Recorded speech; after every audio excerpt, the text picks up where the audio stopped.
Bonjour Christophe. Bonjour. Alors on vient voir une nouvelle technologie dans l'agriculture. Oh, c'est un drone? Oui. D'accord. Alors à quoi il vous sert ce drone actuellement? Alors le drone il sert à faire de la cartographie sur les champs. Donc prendre des photos des champs pour savoir quelle quantité d'azote il faut mettre et à quel endroit il faut le mettre. L'Île-de-France est le grenier à blé de la France. Ouais. À savoir que essentiellement en Île-de-France on utilise de la céréale, donc du blé, de l'orge, du colza, de la pois et des betteraves sucrières. Alors moi ici j'exploite 50 hectares de blé. Et donc ce blé va être vendu à la coopérative, puis la coopérative va le vendre à une meunerie, puis la meunerie va en faire de la farine pour faire du pain. D'accord. Qui sera vendu en Île-de-France. On achète chez le boulanger. Voilà. Ok, bon allez, allons faire un petit vol en drone alors. On y va.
Ça fait 3 ans que j'utilise un drone pour cartographier mes parcelles. Alors cartographier en fait c'est créer une photo du champ. Et en fait ces photos-là vont nous permettre de savoir à quel endroit il faut apporter à manger à la plante. À quel endroit et en quelle quantité en fait. C'est-à-dire que le drone va passer au-dessus de la parcelle et à peu près à toutes les secondes va faire une photo du champ. Il prend une photo qui en réalité en prend 4. Une rouge, une verte, une infrarouge et une proche infrarouge. Ensuite, ces photos-là, on va les recueillir. Elles sont géolocalisées. On va les recueillir. On les met sur un ordinateur.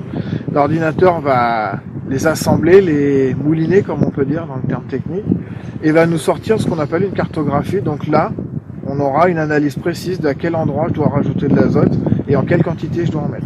C'est une économie aussi bien environnementale, économie financière et un gain au niveau qualité des récoltes. Une fois que le drone a pris les photos, voilà ce que ça donne. Enfin, un truc un peu tout bizarre, avec des couleurs toutes bizarres. Et en fin de compte, chaque point de couleur représente une quantité de biomasse. La biomasse, c'est le taux de feuilles, enfin le volume de feuilles qu'il y a sur la culture en fait. Ok. Et en gros, voilà. Voilà la carte qu'on obtient du vol que vous venez de faire. Par exemple, pour du blé, ce ne sera pas la biomasse qui va être analysée, c'est surtout le taux de chlorophylle en fait, qui va être mesuré. Ok. Et donc vous, c'est essentiellement du blé. Voilà. Moi, c'est essentiellement du blé et je fais donc un peu de colza, comme le champ que vous avez survolé tout à l'heure. Ok, donc ça, les images, c'est du champ de colza. C'est des champs qu'on a survolés tout à l'heure, voilà.